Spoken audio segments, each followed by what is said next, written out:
The woman who drove me home from the hospital was a physical therapist named Candace, who smelled like eucalyptus and spoke in the careful, encouraging tones of someone who has spent years coaxing people back into their own bodies. She talked the whole way, told me about the weather we'd missed, about a road construction project on the bypass, about how much the gas prices had gone up since October. I let her talk. I watched the familiar streets of Hargrove County pass outside the window, and I thought about what I already knew was waiting for me at the end of this ride. Candace did not know what I knew. Candace believed she was delivering me home. She was not. She was delivering me to a house that had been rearranged while I was unconscious, repopulated with people I had never invited, and made strange in the particular way that only happens when someone treats a place as though the person it belongs to is gone for good. I knew this because my granddaughter Lily had told me. She had sat beside my hospital bed for 11 days before I opened my eyes, and she had been there the morning I finally did. The first face I saw in this life, coming back from wherever I had been, was Lily's, 24 years old, her grandmother's cheekbones, her grandfather's stubbornness, crying in the way young people cry when they have been terrified for a long time and have only just been given permission to let it out. I could not speak for several hours. When I finally could, the first thing I said was her name. The second thing I said was, "Tell me what happened to the house." She told me. I listened to everything she said. I did not interrupt. When she finished, I lay there in that adjustable hospital bed with my arms flat at my sides, and I looked at the water stain on the ceiling tile, and I thought about what I was going to do about it. If this story is already finding its way under your skin, hit that like button and subscribe to Margaret Reed, and drop a comment telling me where in the world you're watching from. She always said the ones who stay quiet longest know the most. Let's see if that's true. My name is Eleanor Grace Marsh. I'm 71 years old. I was born Eleanor Grace Pulliam in Hargrove County, North Carolina, in the winter of 1952, in the same county where I have lived every year of my life since, in the same house where my mother came home from the hospital after having me, where I learned to walk on the wide plank pine floors of the front parlor, where my father read the newspaper every Sunday morning in the same chair for 40 years. I know that sounds like something from a different era. It was. But some things about a place get into you so completely that leaving never quite takes, and Hargrove County was that kind of place for me. The house I live in now is not the house I grew up in.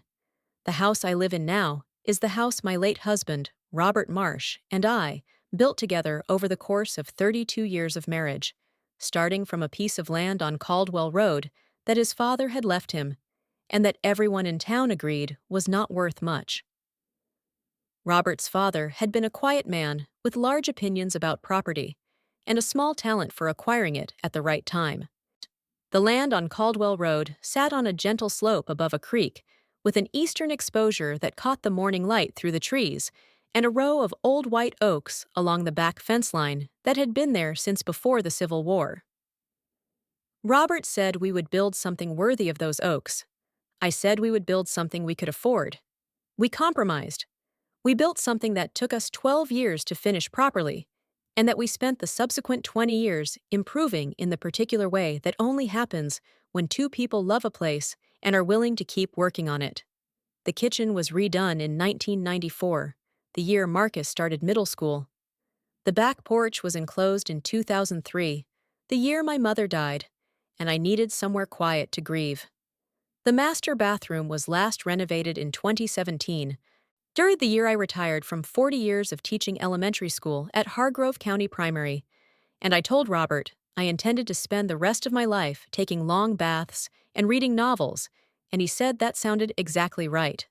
Robert died in 2019. A heart attack, November. Fast enough that the speed of it was its own kind of mercy and its own kind of cruelty at the same time. He was there on a Thursday evening, and then he was not, and the house on Caldwell Road became mine alone to tend. It was mine in the legal sense, as well as every other sense. I want to be clear about that early, because it matters for what comes later. The deed to that property has carried my name since 1989. When Robert and I transferred it from the joint holding that included his father's estate into clean sole ownership in my name as part of an estate planning process that our attorney at the time, a careful woman named Harriet Colson, had advised. There were sensible reasons for the arrangement that had to do with Robert's business and a period of financial uncertainty we navigated in the late 1980s that I will not burden this story with in detail. The point is this: the house on Caldwell Road belonged to Eleanor Grace Marsh. It had belonged to her for 34 years. It continued to belong to her even when Eleanor Grace Marsh was lying in a hospital bed in the neurology wing of Hargrove County Medical Center, unconscious, breathing through a machine, unable to speak for herself. Some people, I have since learned, interpreted that absence differently. Let me tell you about my son.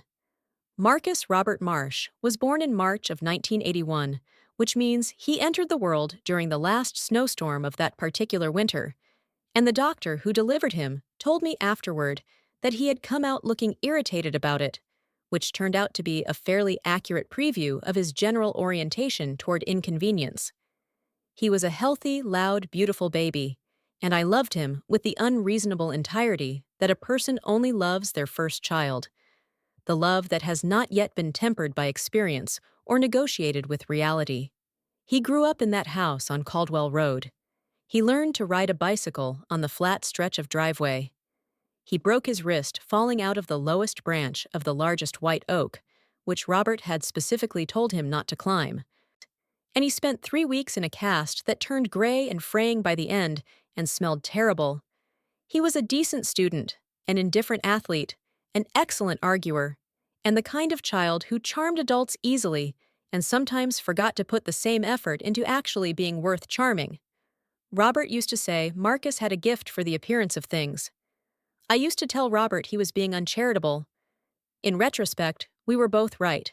Marcus went to UNC Greensboro for business, graduated in 2003, came home for one summer, and then moved to Charlotte to take a position with a commercial real estate firm. He was good at the work. He had Robert's spatial intelligence and a talent for reading people that he used, for the most part, in the service of identifying what they wanted and finding a way to position himself advantageously in relation to it. He did well. He called on Sundays mostly, or whenever he needed something, which was not quite the same thing, but close enough that for many years I did not examine the distinction too carefully. He married Diane Fellows in 2011. I was at the wedding. I sat in the third row, left side, in the blue dress I had bought specifically for the occasion. I watched my son stand at the front of a rented event space in Charlotte with the particular expression of a man who is very pleased with himself, and I watched Diane walk toward him with the particular expression of a woman who has decided what she wants and is arriving to collect it. And I thought, with the part of my mind that 40 years of teaching children had trained very thoroughly in the skill of accurate observation, I thought, these two people deserve each other quite precisely. I do not mean that as the condemnation it might sound like. I mean it as a factual assessment. Diane was sharp, organized, socially ambitious, and effective. Marcus was charming, vague, easily led, and good at looking purposeful while allowing other people to make the actual decisions. They fit together in the way that a riverbank fits with the water that has carved it, the shape of each determined largely by the action of the other.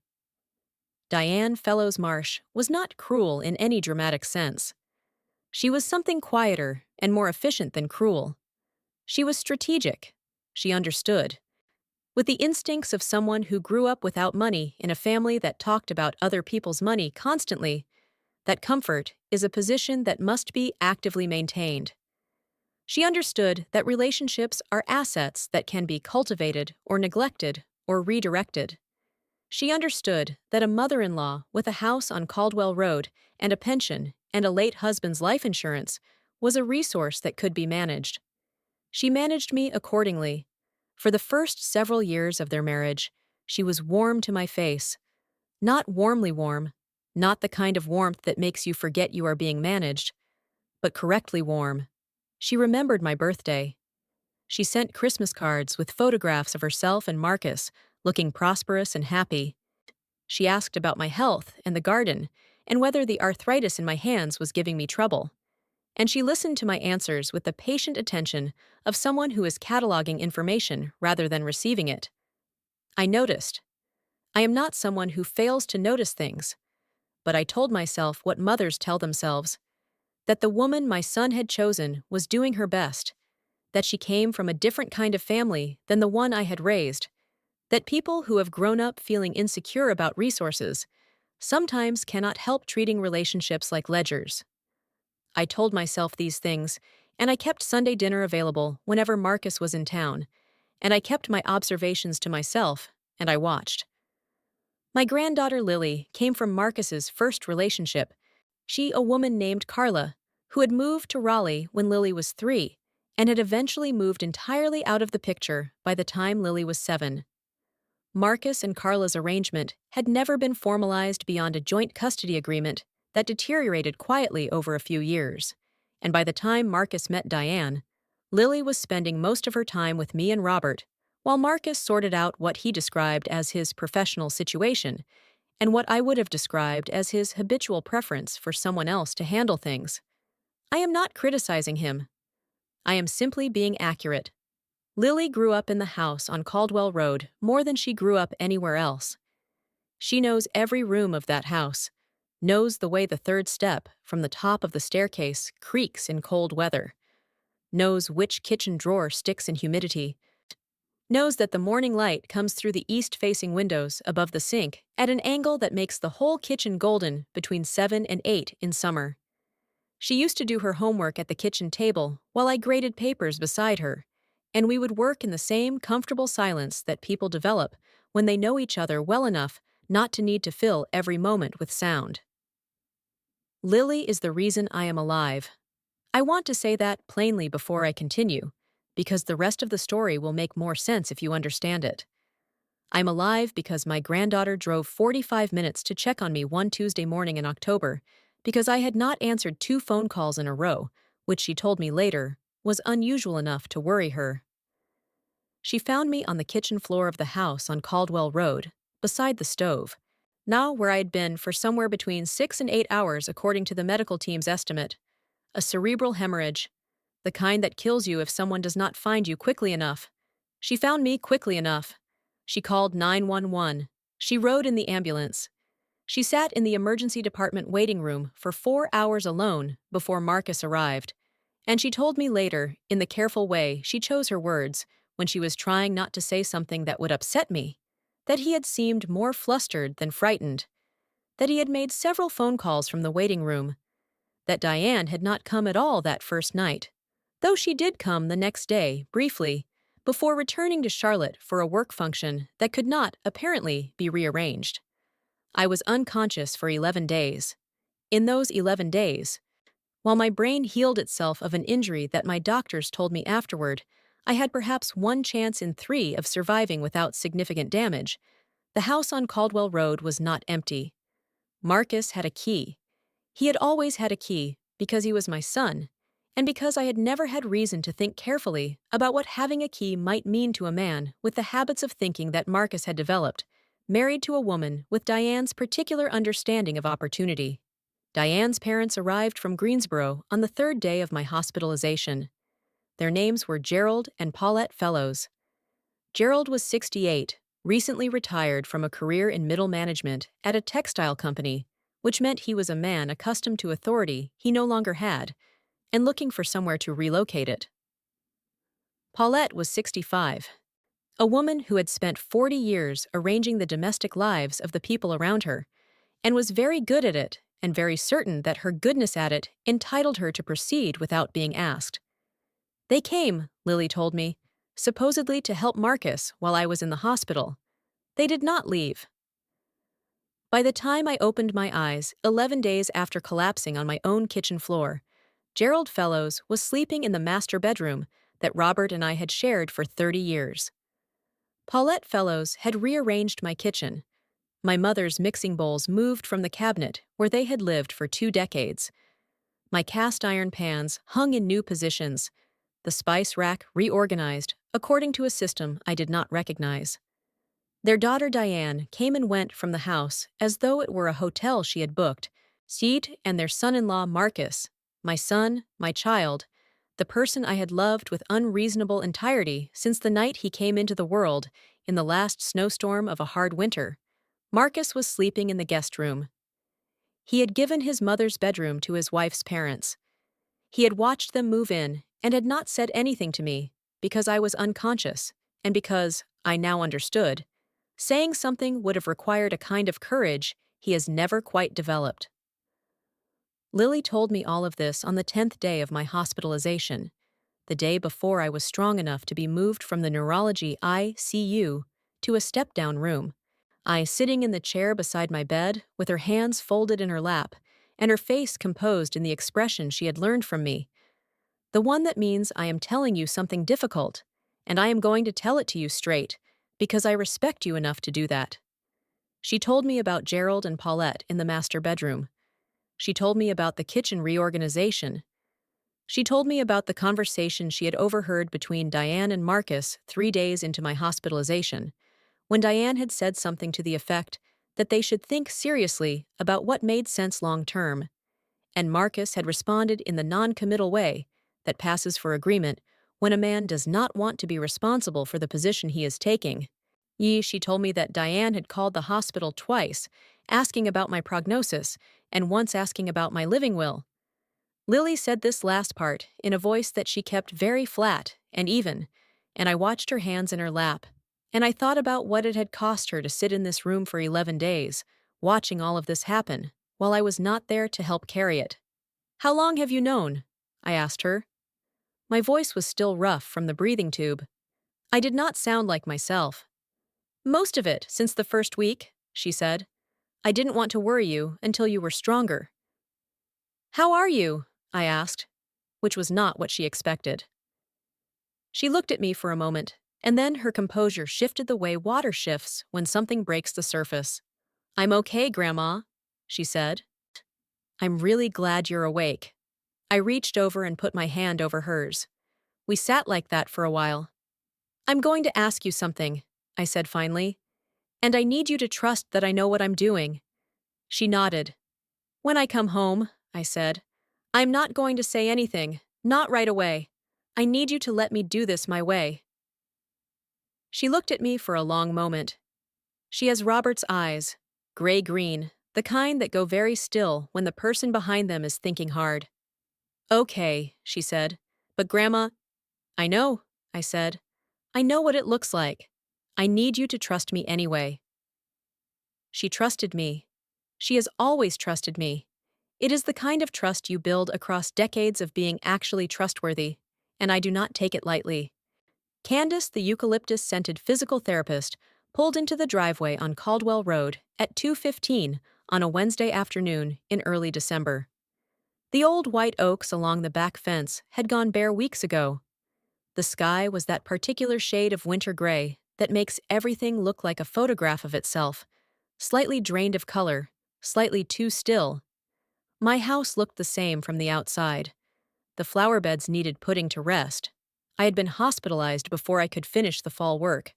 But the structure was the same, the porch the same.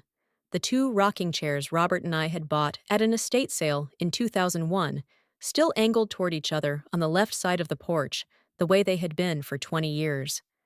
Candace helped me up the front steps. She was holding my left arm and narrating the effort the way she had narrated the whole drive, cheerfully, continuously, filling every silence with the sound of her own competence. The front door was unlocked.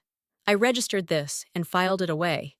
We came through the front hallway, Candace and I, slowly, in the careful shuffle that my body was still capable of at that point, and turned left toward the kitchen, because that was the way Candace was steering me, toward what she imagined would be a warm family welcome, toward what she expected would be the natural terminus of this journey.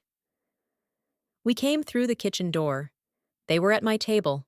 Gerald Fellows, Paulette Fellows, and their daughter Diane were sitting at my dining room table, the table Robert and I had bought in 2007 at an antique market in Chatham County.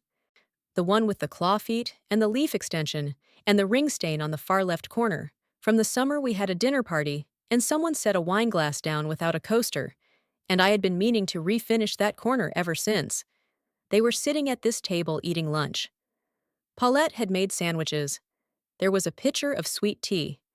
There were plates I recognized as my everyday china, the blue willow pattern I had collected piece by piece over 30 years.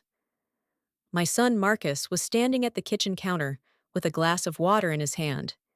He was watching me come through the door. He did not move. Gerald looked up first. He had the particular expression of a man who has been so comfortable in a place for long enough that the sight of the person the place belongs to reads initially as intrusion rather than homecoming. It passed quickly. He was not stupid, Gerald Fellows, and was replaced by something more considered, a sort of calibrated cordiality.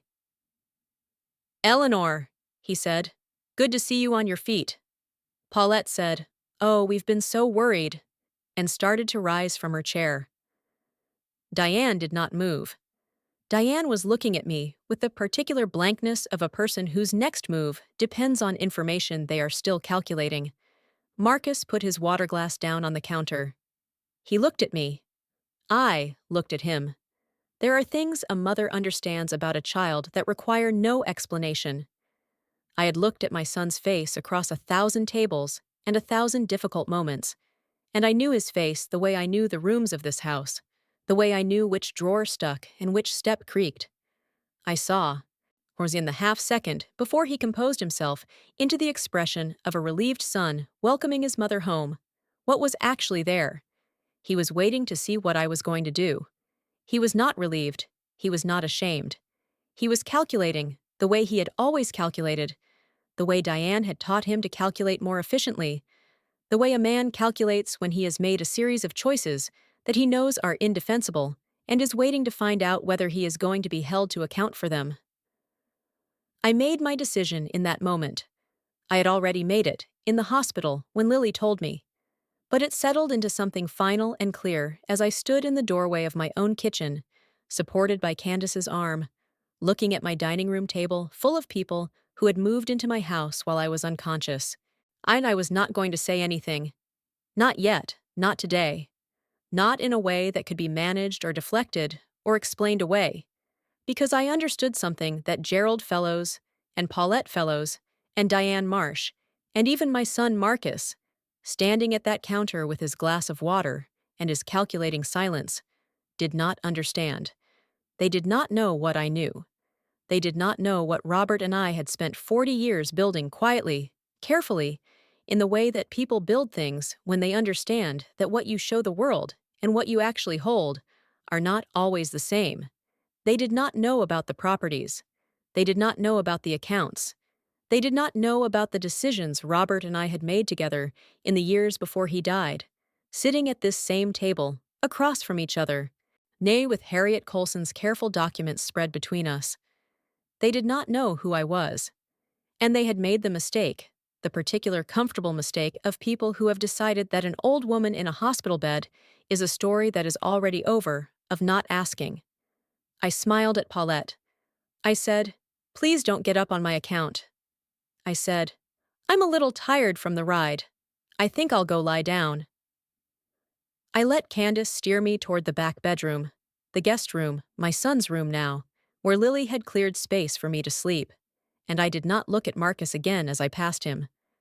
I did not need to. He was watching me. He would keep watching me. That was fine. I intended to give him something worth watching. The guest room had a window that faced the backyard. And in the mornings, the light came through it at an angle that caught the dust in the air and made it visible, all those tiny floating particles that are always present in a house and that you only notice when the light hits them just right. I had slept in this room before, years ago, when Robert had a bad bout of bronchitis, and I moved out to spare myself 3 nights of listening to him cough. The mattress was the same one from that time. The quilt on the foot of the bed was one my mother had made in the 1970s, a double wedding ring pattern in blues and greens that had faded to something softer than its original colors, softer and better for the fading. Lily had put fresh sheets on the bed before my arrival. She had put a glass of water on the nightstand, and a small lamp within easy reach, and a paperback novel she knew I had been wanting to read, placed face down to mark a page she could not have been to yet, which meant she had put it there simply so I would have it, which is the kind of thing Lily does without thinking about it. The kind of thing that costs her nothing and means everything. I lay down on top of the quilt in the thin December afternoon light, and I listened to the house. This is something I had not known I could do until Robert died, and I found myself, for the first time in 32 years of marriage, the only person in a house that was accustomed to two. A house speaks differently when you learn to listen to it properly. The sounds that you ignored when there was conversation to attend to, the particular creak of a door, the way the heat came on in intervals, the muffled resonance of footsteps on different floors. All of it becomes legible when you are paying attention, when you are the only reader left. I had spent 2 years learning to read this house alone after Robert died. I spent the next 3 weeks reading it with strangers in it. Paulette Fellows woke early. 5:45, sometimes 5:30, the pattern of a woman who had structured her life around being the first person awake, around having already accomplished something before anyone else had opened their eyes. She was not loud about it, I will grant her that, but she moved through the kitchen with the efficiency of someone who had claimed the space as her domain. Naos and the sounds of her moving through it were different from the sounds of me moving through it in the ways that a person can hear without being able to fully articulate. The rhythm was wrong. The sequence was wrong. She opened the cabinet where the coffee filters lived before she opened the cabinet where the coffee was, which is not how I do it, and she ran the water at a slightly different pressure than I run it, and she put plates on the counter with a very small but distinct click that I never make, because I set things down quietly out of 40 years of habit developed in a house where children were sometimes sleeping. These are small things. I know they are small things. But a house is made of small things, and when the small things are wrong, the wrongness accumulates in the way that cold accumulates in a room with a drafty window, gradually, thoroughly, until it is all you can feel. Gerald Fellows spent his mornings in what had been Robert's study. I registered this the first morning, when I heard the desk chair, a particular leather chair with a mechanism that squeaked when you leaned back in it, a sound as familiar to me as any other in that house. I heard it creak in the distinct way that means someone is leaning back in it with their full weight.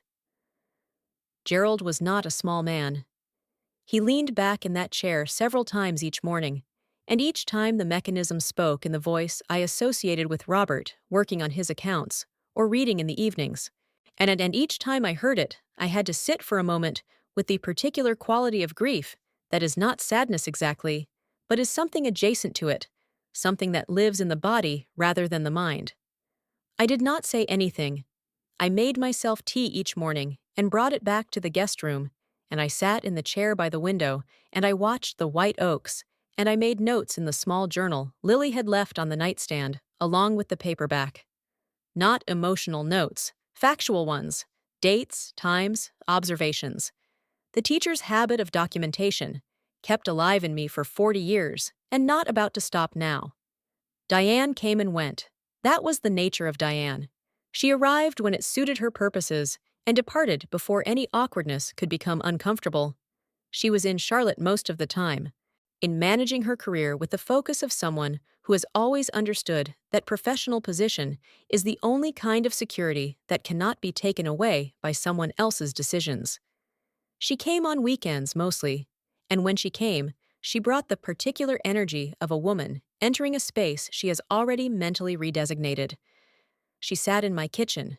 She sat in my living room. She moved through the house with the ease of someone who has stopped asking permission, which is the most accurate measurement of how a person understands their relationship to a place. On the second weekend after my return, I came down the hallway from the guest room toward the bathroom, and I heard Diane in the kitchen talking on her phone. The door was open. I stopped in the hallway, in the way that a person stops when they are moving slowly anyway, and suddenly hear their own name. "She's fine. She's up and moving. She just seems tired most of the time," Diane was saying, in the tone she used when she was presenting information efficiently, the tone of a briefing rather than a conversation. The doctors say full recovery is likely, but it'll take months. The PT is coming 3 times a week. A pause. I know. But Marcus needs to be realistic. She's 71, and this is the second significant health event in 4 years, if you count the hip. Another pause, longer this time. Look, all I'm saying is it would be irresponsible not to think ahead. The house is significant. The property alone on Caldwell Road is probably. She stopped. I had not moved, but perhaps she heard something. The particular quality of silence that forms when a person who was moving has stopped.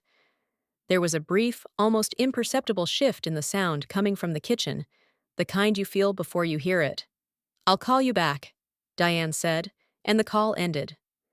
I continued to the bathroom. I did not rush. I did not alter my pace.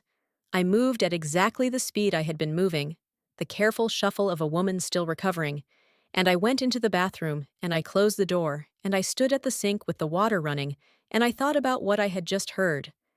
The house is significant. The property alone on Caldwell Road is probably what?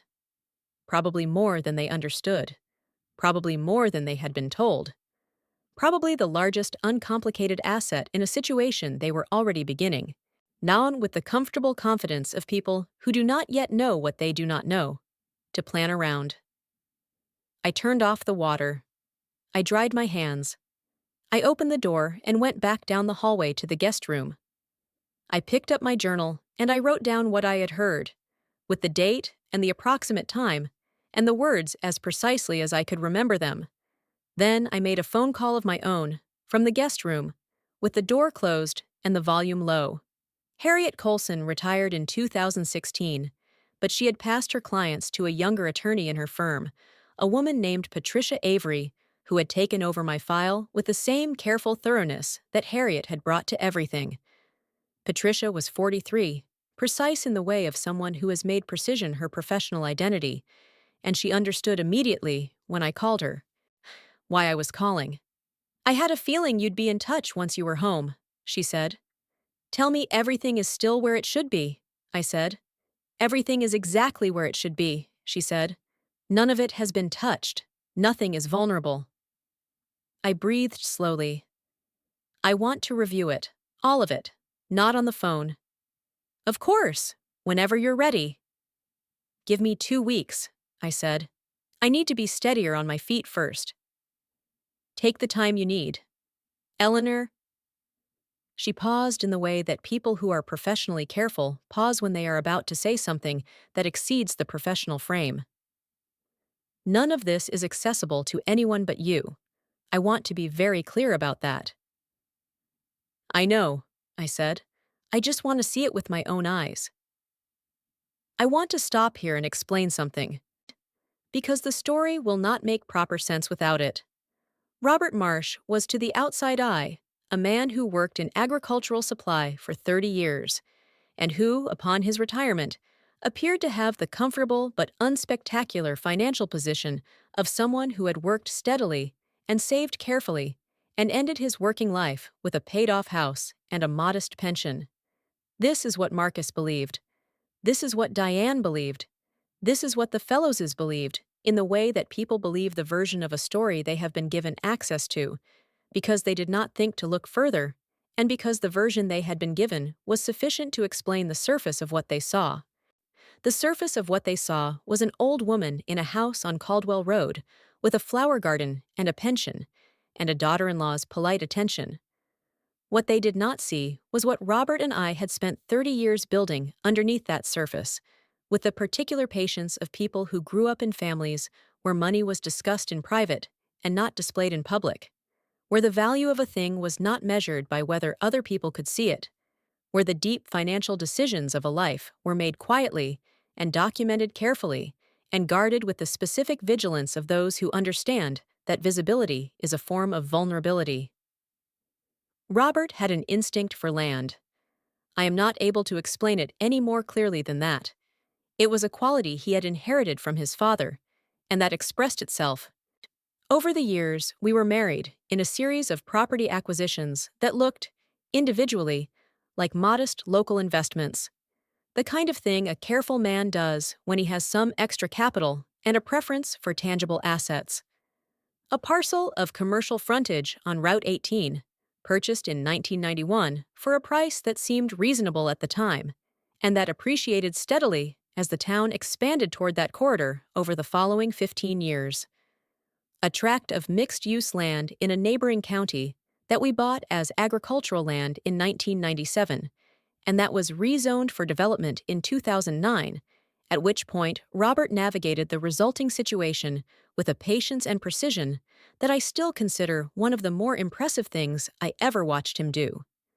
Several other smaller holdings, accumulated across 3 decades, held in a trust structure that Harriet Colson had helped us establish in 2001, and that had been maintained with the same quiet care ever since. None of this was hidden exactly. It was documented. It was legal. It existed in files and accounts and trust instruments that any competent search would have located. But it was not advertised, and Marcus had never asked, and Diane had never thought to look past the surface of a mother-in-law who drove a sensible sedan and wore comfortable shoes and made sweet tea from scratch. This was their first error. It was not their last. Marcus came to the guest room on a Thursday evening, about 10 days after I came home. He knocked, which surprised me slightly. The house was his habit, if not his right, and he had not been careful about the distinction between the two in the weeks prior. I told him to come in.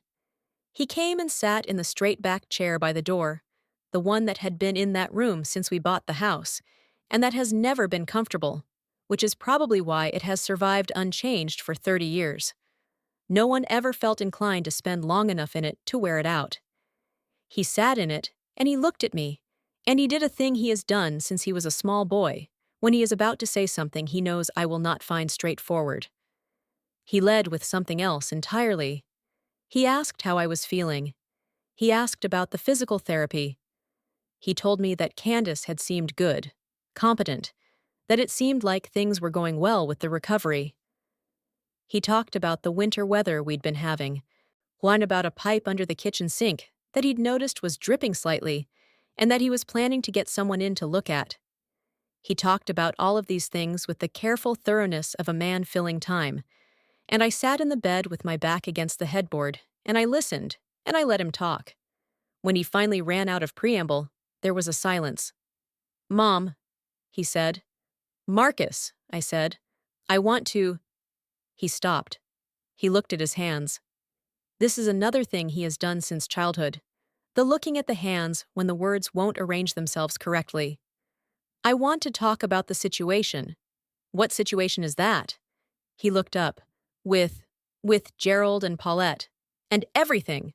"What would you like to say about it?" He was quiet for a moment. Then he said, in the tone of a man who has arrived at a position through a process of negotiation rather than through his own thinking. "They've been a real help having them here, especially while you were in the hospital. And with the recovery, it's better to have—" "Marcus," I said. He stopped.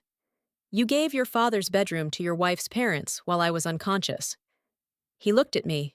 The sentence sat between us. There was a quality to the silence that followed it that I recognized.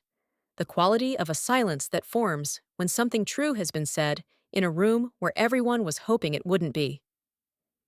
"We were trying to help," he said finally. "I know," I said. He looked surprised. He had expected something else. Argument, perhaps, or the quiet, specific devastation of a mother's disappointment, the kind that has teeth. I gave him neither. I gave him the sentence I had decided on while I lay in the hospital bed on the day Lily told me everything. "I know you were trying to help," I said. "I'm very tired, Marcus. I think I need to sleep." He sat for a moment in the uncomfortable chair, looking at me, trying to read what was underneath the sentence, which was the correct instinct.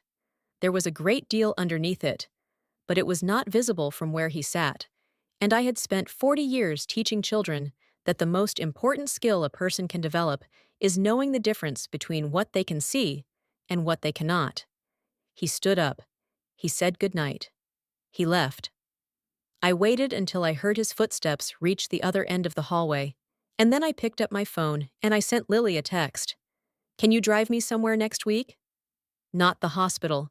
Patricia Avery's office. Her response came back in under a minute. Yes, whenever you want. I put the phone down and I lay in the dark and I listened to the house. Gerald's television. My television. The one Robert and I had bought when the old one finally gave out in 2015.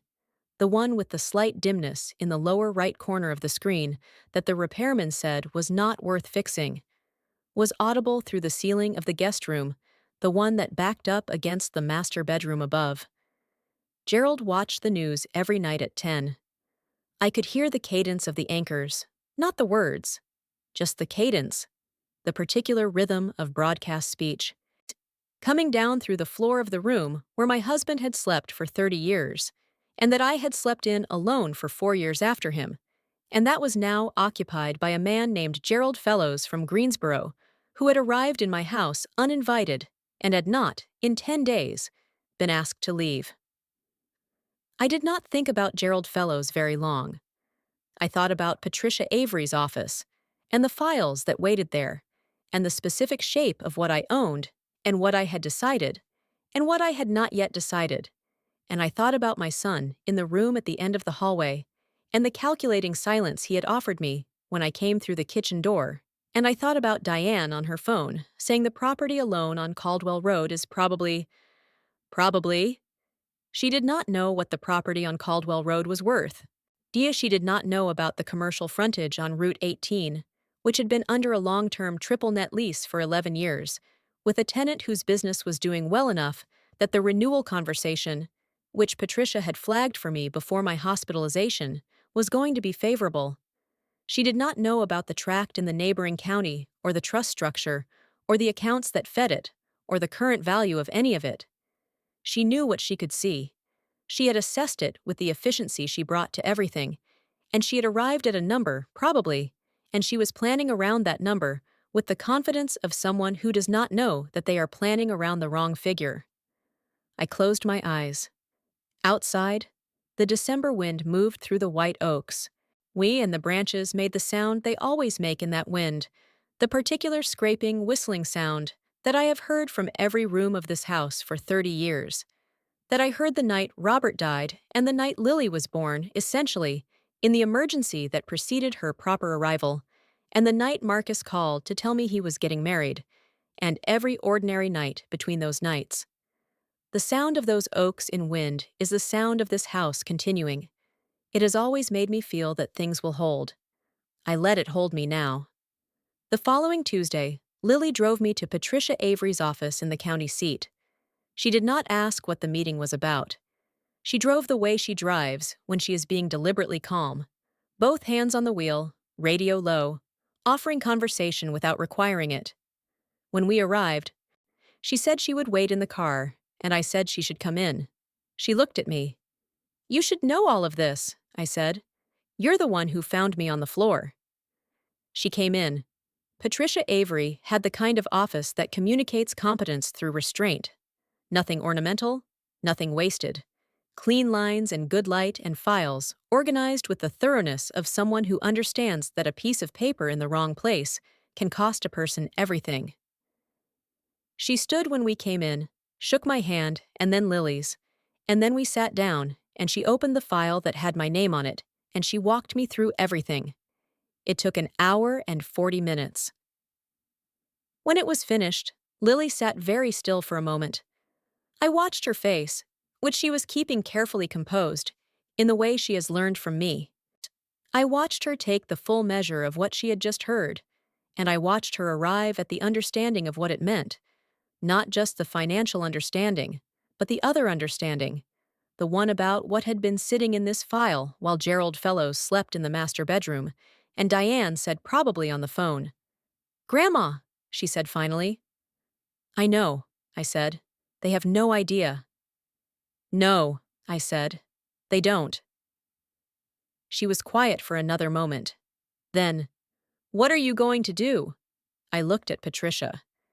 Patricia, who had known about all of this for as long as I had, who had been maintaining it with the same care that Harriet Colson brought to it before her, who had called me in the hospital and spoken carefully so as not to say anything that could be overheard. Says Patricia looked back at me with the patient expression of someone waiting for instructions. "I'm going to need some things moved," I said, "and I'm going to need some conversations started. Not yet, but soon." "How soon?" Patricia asked. I thought about Diane saying the house is significant. I thought about Marcus in the uncomfortable chair, trying to read underneath my sentences. I thought about Paulette in my kitchen, with my mother's mixing bowls rearranged on the wrong shelf. "After Christmas," I said. "I want to see how they behave at Christmas." Patricia nodded. She understood completely. She has always been good at understanding the shape of what I do not say. Lily drove me home in the same careful silence she had driven me there in. When we turned onto Caldwell Road, she said, without looking at me, "Do you want me there?" "When it happens?" "You were there when it started," I said. "You should be there when it ends." She nodded, and we pulled into the driveway, and the house sat there at the top of the slope above the creek, with the bare white oaks behind it, and the winter light going thin and gray across the roof, looking exactly the way it had always looked, looking completely ordinary, looking like a house that belonged to an old woman with a flower garden and a pension, looking like exactly what they thought it was. I went inside. I hung my coat on the hook inside the front door that I have used for 30 years. I could hear Paulette in the kitchen and Gerald's voice in the study, and the muffled sound of a television from somewhere upstairs. I went to the guest room. I sat in the chair by the window. I picked up my journal. I started writing. Christmas came. I watched it happen. Marcus organized the gift exchange with the particular efficiency of a man following instructions, which I recognized because I recognized Diane's organizational fingerprints on every aspect of it. The invitation sent by text, rather than by my usual phone call. The time shifted to early afternoon to accommodate. The menu discussed and decided without my input. Paulette's offer to handle the cooking accepted before I was consulted. The word consulted is perhaps too formal for what I mean. I mean that the questions of what would happen in my house at Christmas were settled between Diane and Paulette and Marcus before anyone thought to ask me, and when I arrived at the dinner, arriving to my own dining room table, which is a sentence I would not have believed I would one day be sitting here writing, the arrangements were already complete. My mother's china was on the table. I will say that, in fairness, the blue willow pattern, set out on the table, my husband and I had bought together, with the crystal glasses we had received as a wedding gift in 1979, that I had kept through 43 years of not using them for anything less than occasions that deserved them. Someone had decided this was such an occasion. I do not know whether to find this thoughtful or something else. Diane sat at the end of the table nearest the kitchen. This is the end I always sit at. It is where the person who can most easily get up and come back with something sits. And for 40 years, that person has been me. And I noticed Diane choosing it the way I notice everything now, quietly, without comment, writing it down later in the journal with the date and time. Gerald said a blessing before the meal. He is not a bad man, Gerald Fellows. I want to be fair about that. He is a man who has spent his life believing himself to be at the center of his own story, which is a forgivable human condition. He said a blessing over the food in my dining room, with the ease of a man who has been comfortable in a place long enough that he has stopped registering any difference between comfort and entitlement. Marcus sat across from Lily. They did not speak much to each other. This has been true for years, and I have noted it and not pressed it. Lily is civil to her father. She is not warm to him. She made the decision about what warmth costs and what it requires sometime in her adolescence, and she has maintained it since with a consistency I respect even when it saddens me. After dinner, after the table was cleared, by Lily and myself, because neither Paulette's efficiency nor Diane's management had apparently extended to thinking about who would wash up, Marcus came and sat beside me on the back porch. It was cold enough that we were both wearing coats, and the light was going by 5 o'clock now, And we sat in the 2 rocking chairs Robert and I had bought at the estate sale, and we looked at the yard going gray in the early dark. He said, "Mom, I've been thinking." I waited. "Things can't stay the way they are indefinitely," he said. He had the tone of a man who has rehearsed this.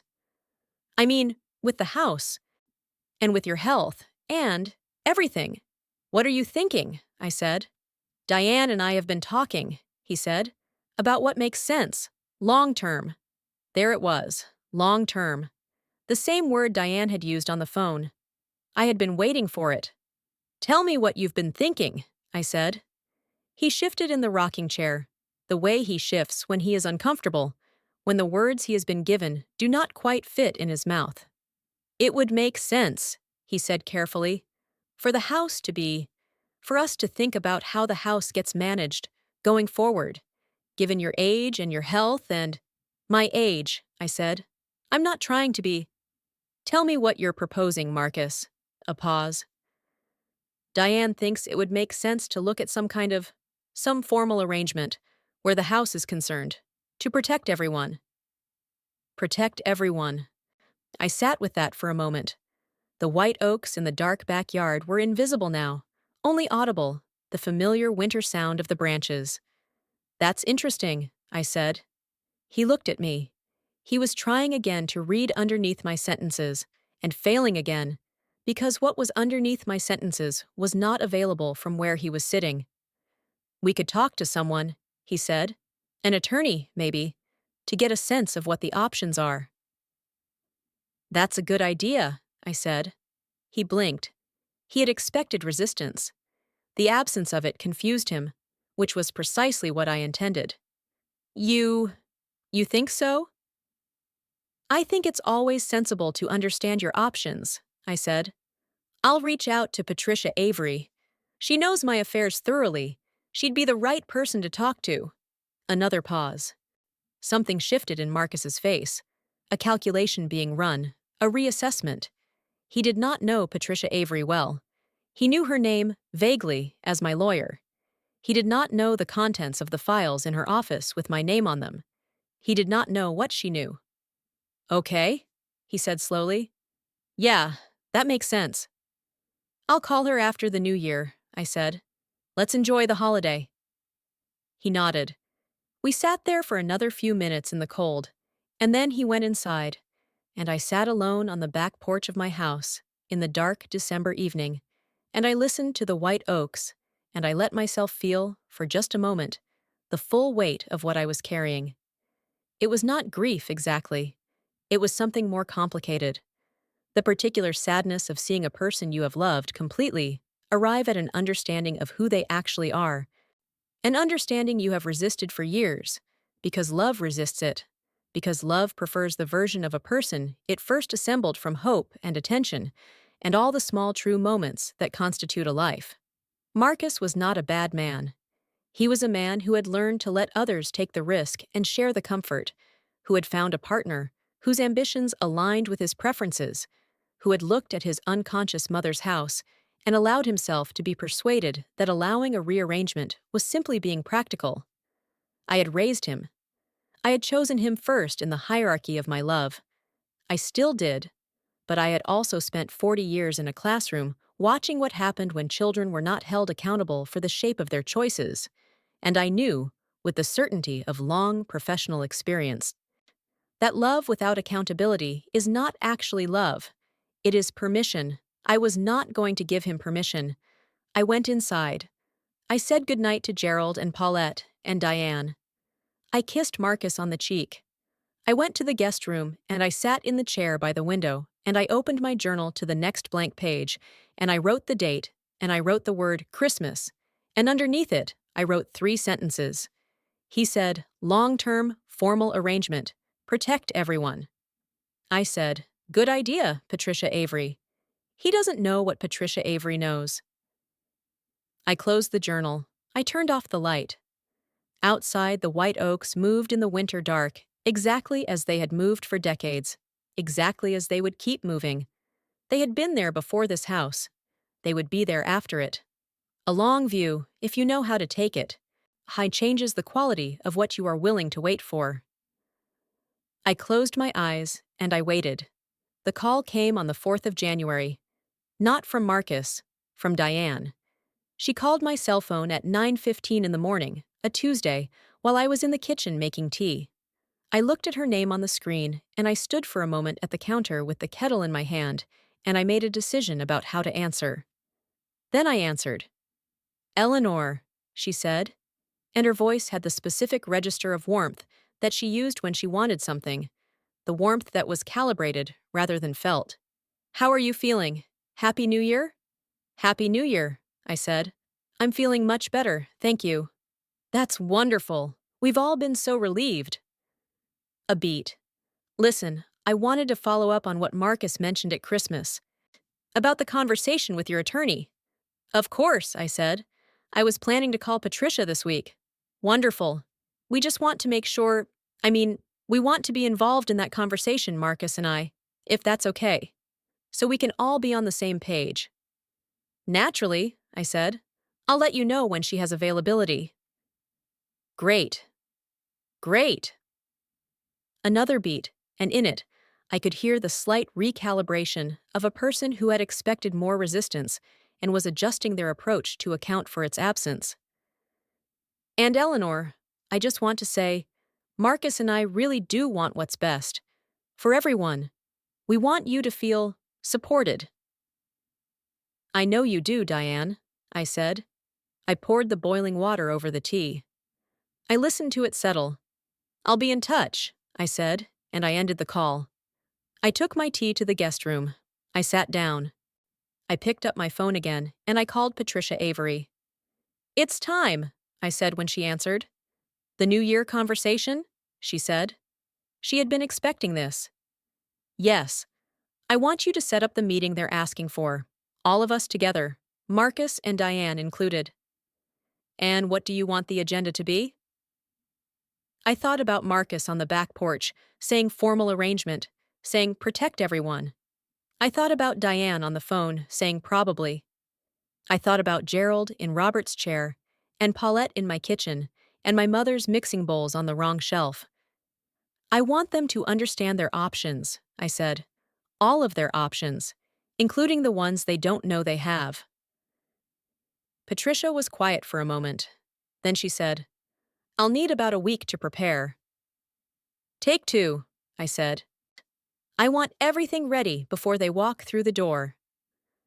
Patricia Avery's office was on the second floor of a building that had been a dry goods store in a previous life, and you could still see the bones of it in the wide plank floors, and the pressed tin ceiling, and the windows that looked down onto the main street of the county seat, with the particular authority of a building that has watched everything happen below it for 100 years.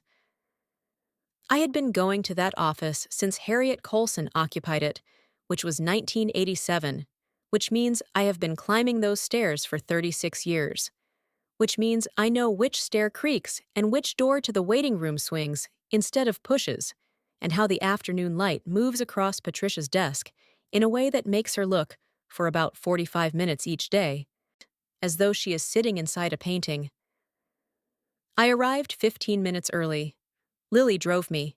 She walked me up the stairs and into the waiting room, and then she sat down in one of the chairs along the wall, the way she had sat in the chair beside my hospital bed.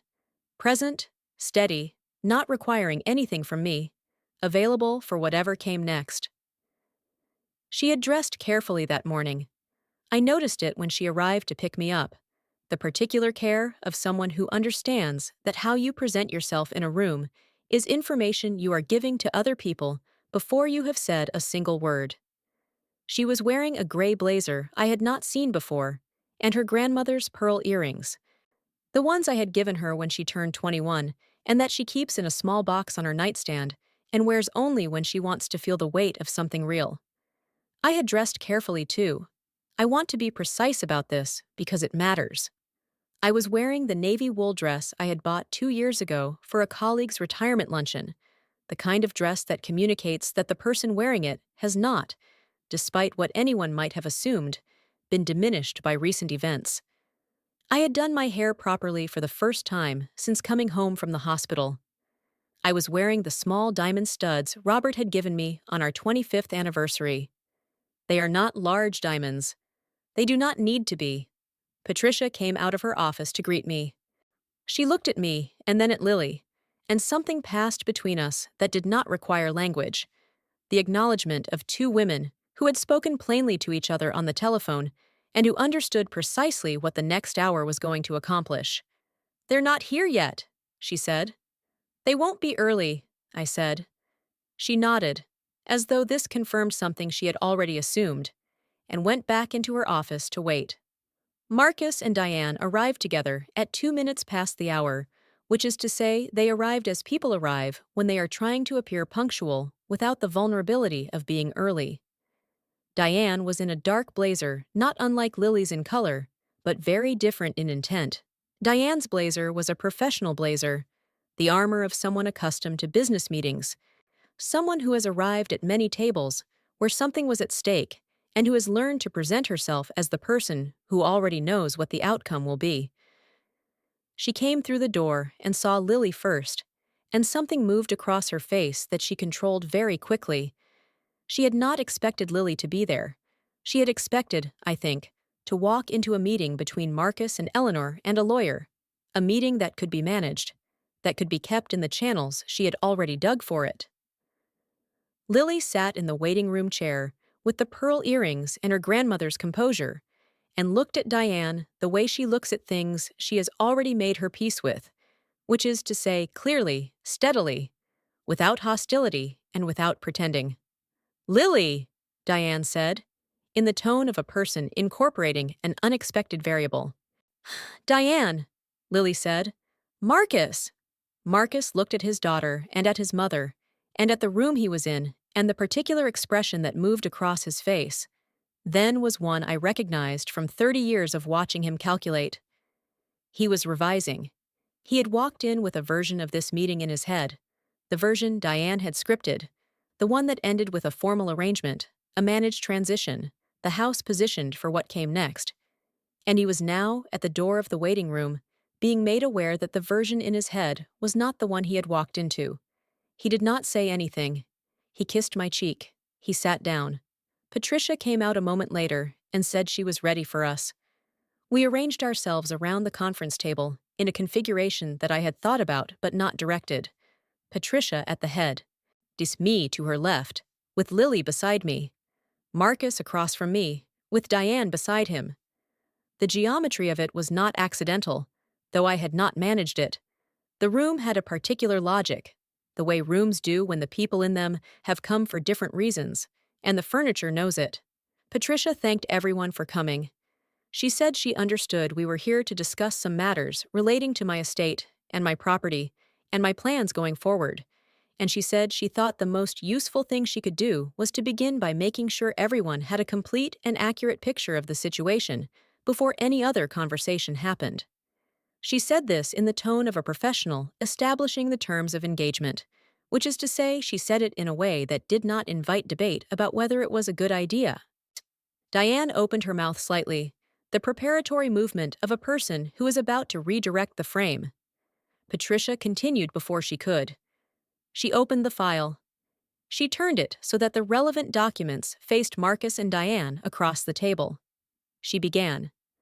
I will not reproduce every word of what Patricia said in that meeting, because some of it is not mine to share, and some of it is simply numbers, and numbers without the story around them mean less than they should.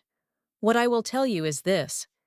Patricia spoke for approximately 22 minutes, and in those 22 minutes she described, in the clear and complete way of a person who has assembled a picture carefully and is now presenting it to people who have been looking at the wrong side of the canvas.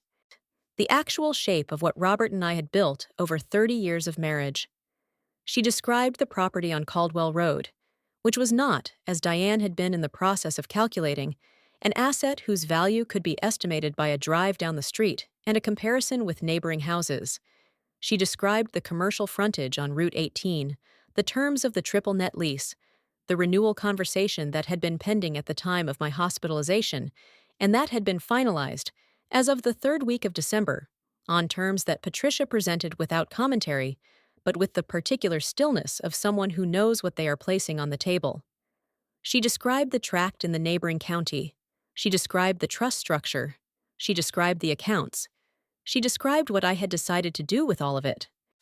I watched Marcus's face across the table while she spoke. I had been watching my son's face for 43 years, and I knew it the way I knew the rooms of the house on Caldwell Road. I knew where the light fell on it, and where the shadow lived, and what the particular arrangement of his features meant when he was trying to process something that exceeded the version of the story he had been operating from. He was very still. That was the first thing. He had the stillness of a person who is listening to something that is requiring them to revise a very large assumption, and revising it in real time, in front of people, which is the hardest way to do it. Diane was not still. Diane held herself with the controlled rigidity of a woman who has spent decades practicing composure, and is now having that practice tested in a way she had not anticipated.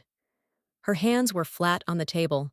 Her expression was the expression of a person who is working very hard to maintain the appearance of someone who is receiving information, rather than being unmade by it. She was doing the calculation. I could see her doing it, running the actual numbers against the numbers she had been planning around, against the probably she had offered into the phone that Tuesday in my kitchen, and the distance between those two figures was, I could see her arriving at it. The distance between what she thought she knew and what she did not know was significant enough to change the shape of everything she had been building toward. Patricia finished. She set the last document down and folded her hands. The room was very quiet. Outside, the main street of the county seat went about its January business. A truck moved past.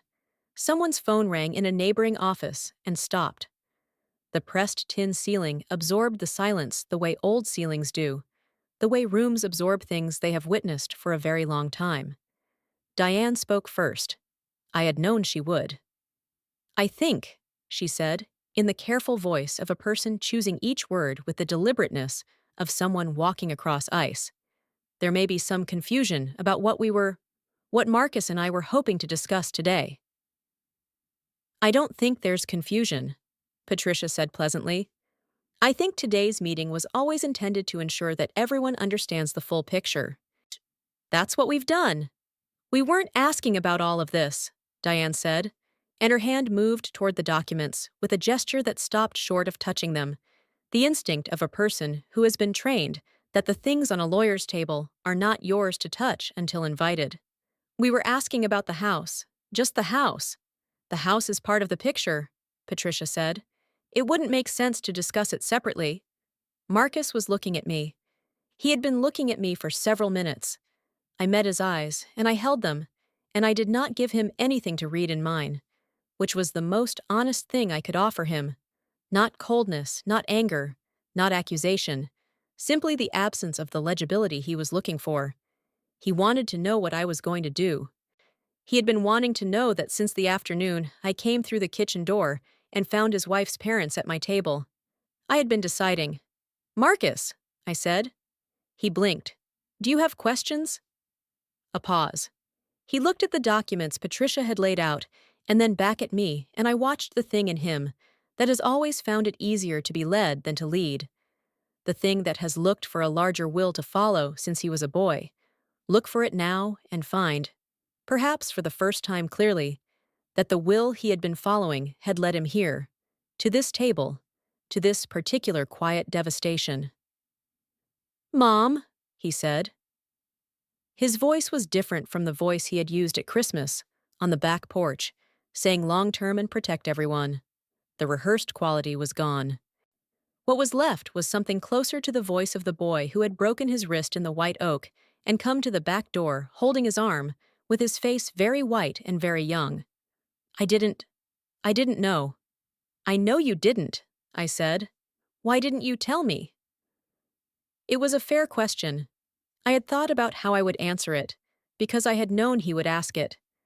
I had not rehearsed the answer the way Diane rehearses things.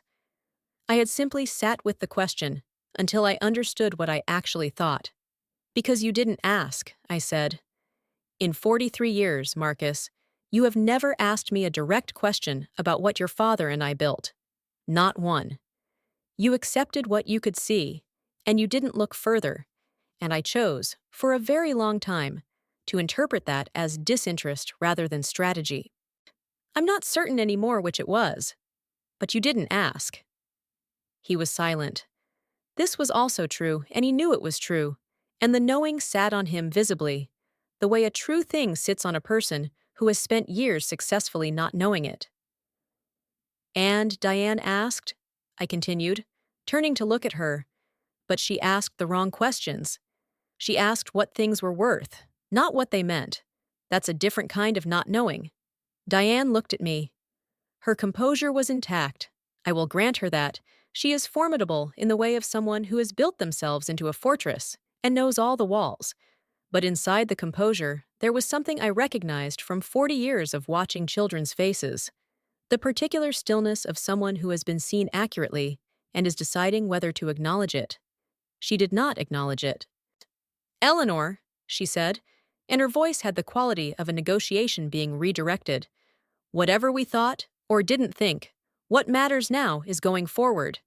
What matters is what makes sense for your future and for the family, and— I agree, I said. She stopped. She had expected more resistance, again. The agreement landed oddly in the room, the way an unexpected sound lands, not alarming, but requiring reorientation. I agree that what matters is going forward, I said. That's exactly what I'd like to talk about. I looked at Patricia. She opened to the second section of the file. What I had decided, in the guest room of my own house, in the chair by the window, across the weeks of December, and into the new year. She with my journal open on my knee, and the white oaks moving outside, and the sounds of people who had mistaken my absence for vacancy moving through the house above and below me. What I had decided was this.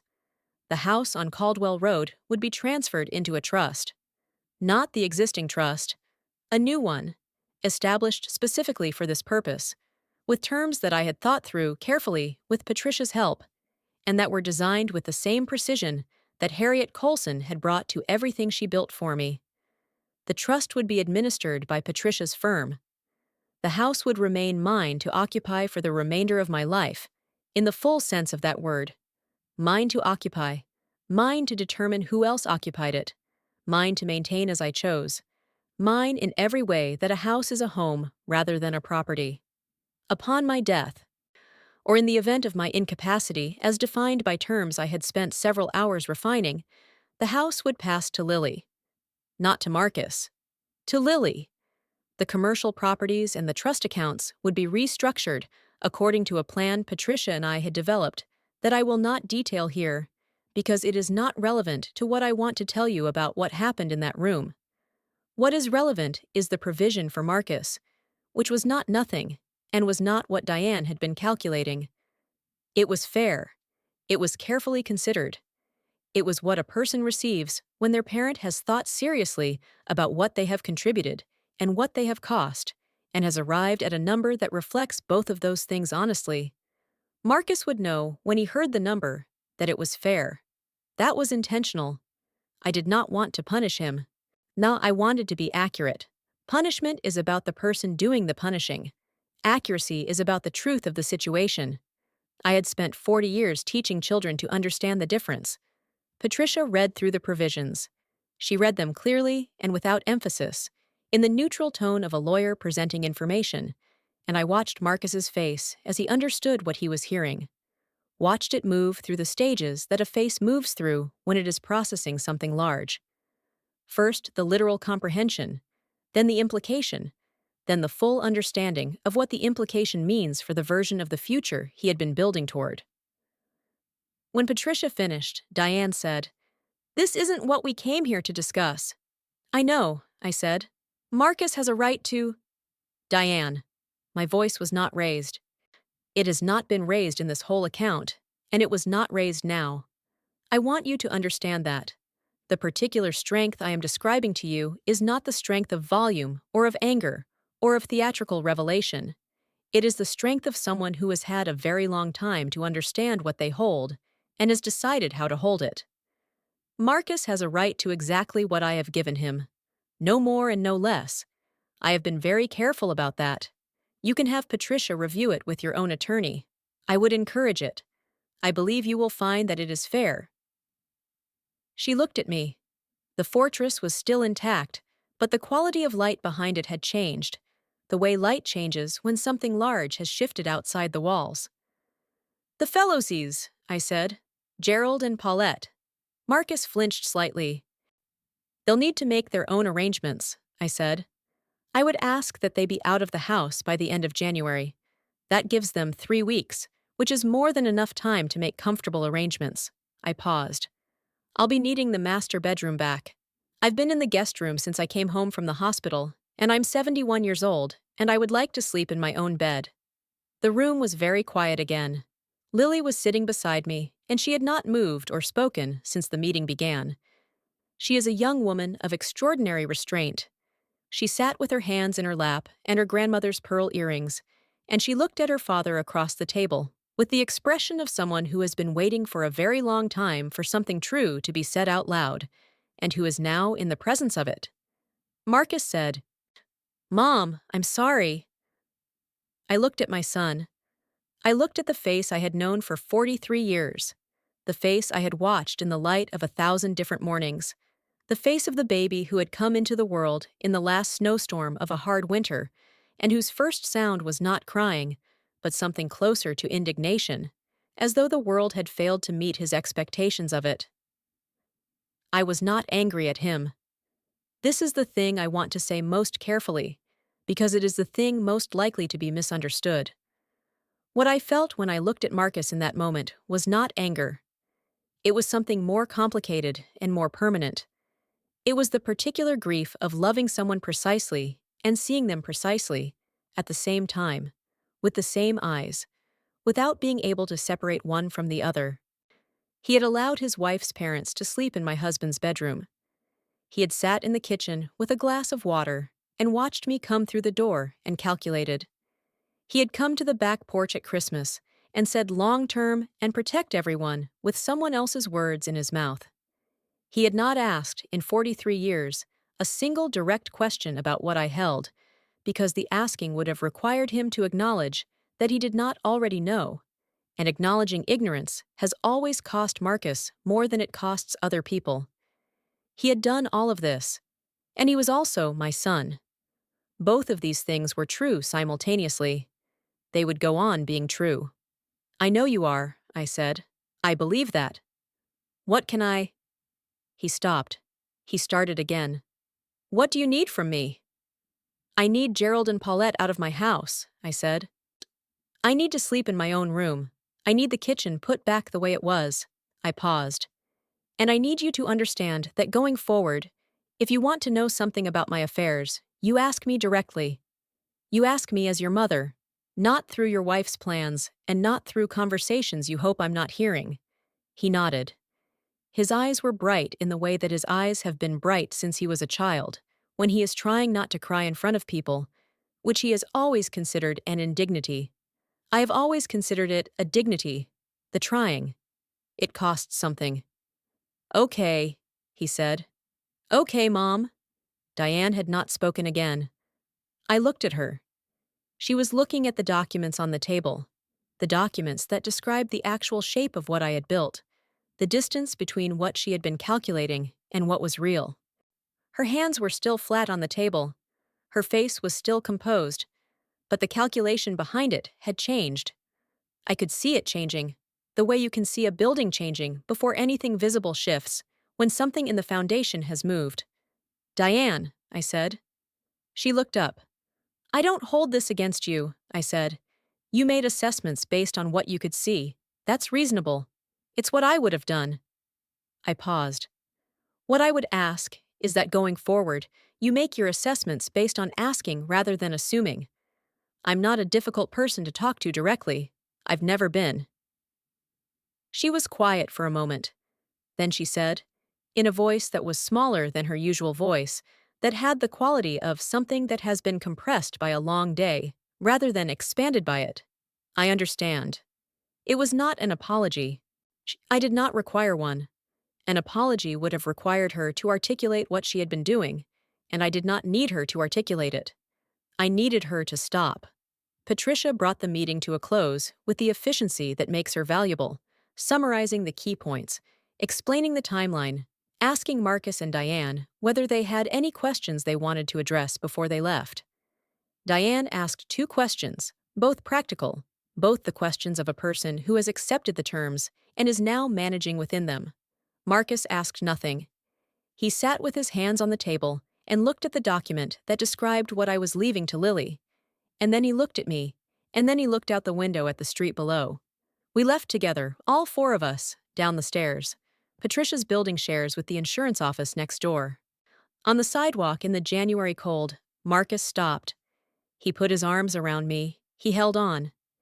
He has not been a physically demonstrative person since early childhood.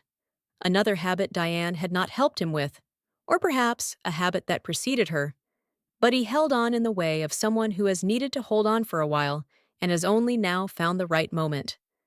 I put my hand on his back. I let him hold on. Over his shoulder, I could see Lily standing a few feet away, her hands in her pockets, looking up at the pressed tin facade of Patricia's building with the particular expression of a young woman who is bearing witness to something she will carry for the rest of her life. Diane was already walking toward the car. Some distances close, some do not. What matters is knowing which is which, certain not wasting the energy of grief on the ones that won't. Gerald and Paulette Fellows left the house on Caldwell Road on the 28th of January. They were not unpleasant about it. Gerald, I think, had understood something from the conversation Marcus must have had with him, and he approached the situation with the particular dignity of a man who knows he has overreached and is choosing not to compound the error by debating it. Paulette put my kitchen back the way it had been. Not because I asked her to, I did not ask her to, but because she is a woman who understands domestic accountability even when she does not always apply it correctly, and she knew, in the way that women like Paulette always know, when they have been where they were not supposed to be. The morning after they left, I walked from the guest room to the master bedroom for the first time since coming home from the hospital. The room smelled slightly different. A stranger's occupancy always leaves a smell, not unpleasant necessarily, but distinct, the particular way another person's life registers in a space. And I opened the windows despite the cold and let the January air come through and change it. I remade the bed. It is the same bed Robert and I shared for 30 years. The frame a dark walnut that we bought from a craftsman in Ashe County in 1992, who has since died and whose work I have never seen equaled. I made it with the linens I had washed that morning, my hands steady in the way that hands become steady when they are doing something they know very well.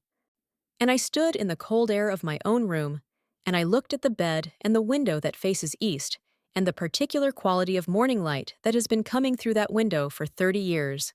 And I understood that I was back. Not just home. Back.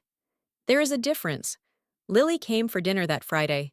She brought flowers, winter ones, white and structural, and she put them in the blue pitcher I keep on the kitchen windowsill, and then she sat at my kitchen table.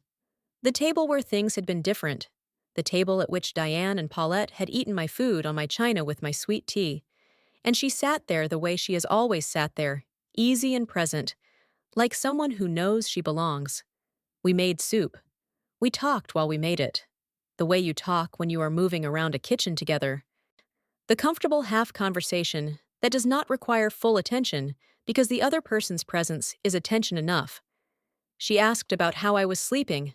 I told her better. She told me about a project at her job. She works in landscape design. And I listened to her talk about soil and water retention and the particular challenge of designing a garden that will look right in all 4 seasons, which is a problem she has always loved. She is like her grandmother in this. She wants things to last. After dinner, we sat at the table with our tea and the flowers she had brought and the quiet of a Friday evening in January, and she said, without looking up from her cup, "Are you okay? Really?" "I think so," I said. "I'm tired in a way that takes longer to fix than the physical thing. But yes." "Are you okay with how it went?" With Marcus? I thought about this. I think he understood, I said. I don't know yet what he'll do with understanding. That part isn't mine to manage. She nodded. She has her grandfather's patience for things that cannot be rushed. And you? I said. How are you with how it went? She looked up then. The pearl earrings caught the kitchen light, the same light that has been gold in that kitchen since 30 years before she was born. I'm glad it's done, she said. I'm glad you're in your room. I'm glad the kitchen is right again. The spice rack is still slightly off, I said. She laughed. It is a good laugh, Lily's. It has the quality of something genuine, unguarded.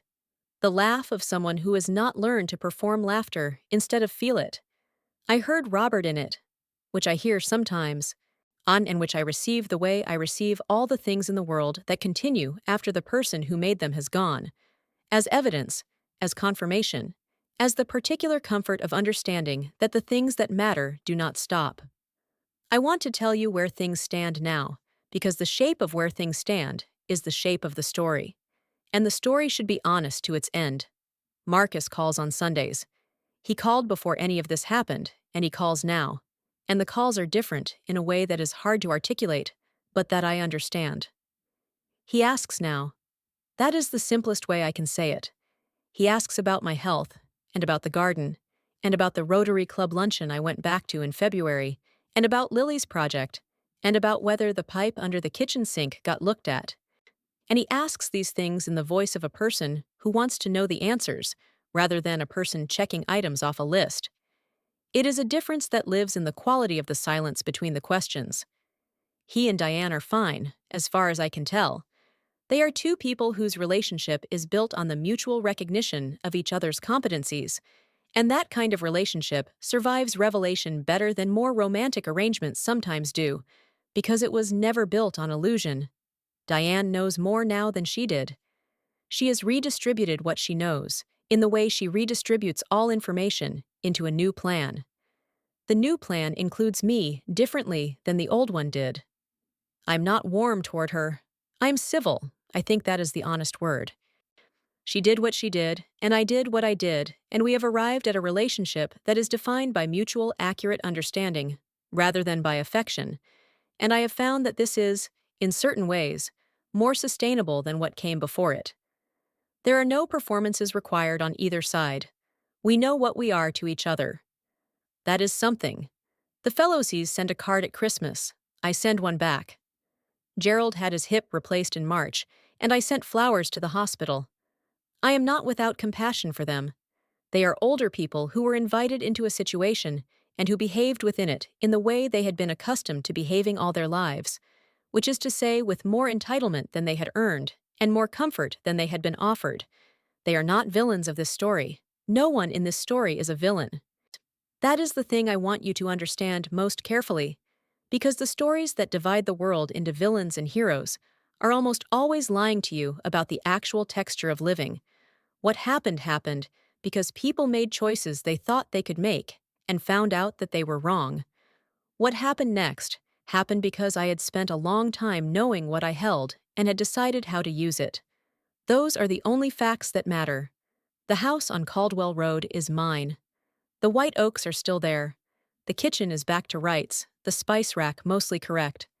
The master bedroom has the morning light through the east-facing windows at the angle that has been familiar to me for 30 years. The third step from the top of the stairs still creaks in cold weather. The drawer in the kitchen still sticks in humidity.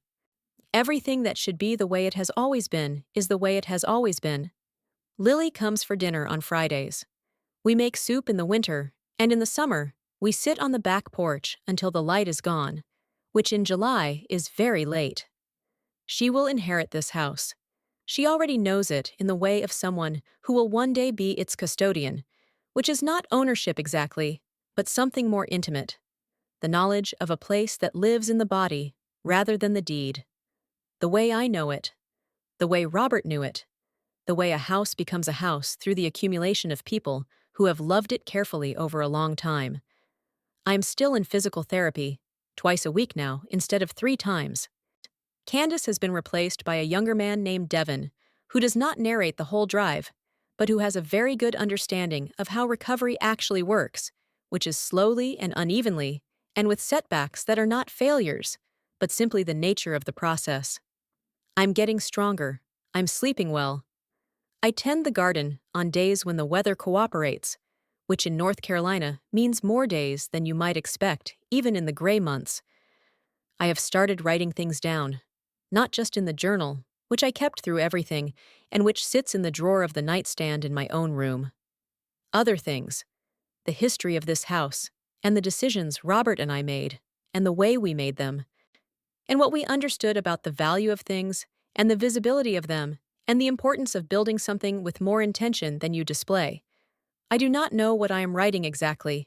It may not be anything that anyone else will read. But I was a teacher for 40 years, and I have never been able to stop believing that the things we understand are meant to be passed on. Lily reads what I write. She sits at the kitchen table on Friday evenings and reads while I finish the soup, and she does not comment, just reads. But I can see from the way she reads that she is receiving it the way she received the pearl earrings, as something meant to be worn, to be carried, to be understood as weight and given as gift. I was unconscious for 11 days. I came home to strangers at my table, and my husband's bedroom given away, and my kitchen rearranged. I lay in the guest room, and I listened to the house, and I wrote in my journal, and I waited.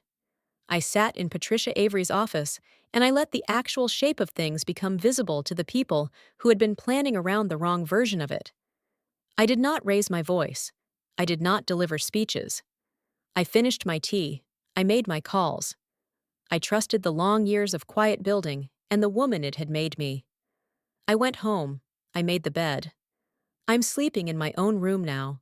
The light comes through the east window every morning at the angle I have known for 30 years. And I lie there in the minutes before I get up, and I look at it, and I think about Robert, and about the oaks, and about Lily at the kitchen table on Friday evenings, and about the particular quality of a life built deliberately, built with more intention than display, built to last past the moments when other people have decided, prematurely, that it is done. It is not done. It was never close to done. Thank you for staying all the way to the end. The people who finish the whole story are the ones who understand it, and the ones who share it. If this one moved you, the next video on your screen is waiting to do the same. And if you haven't subscribed yet, come back. There's always another woman the world underestimated. And we tell those stories here.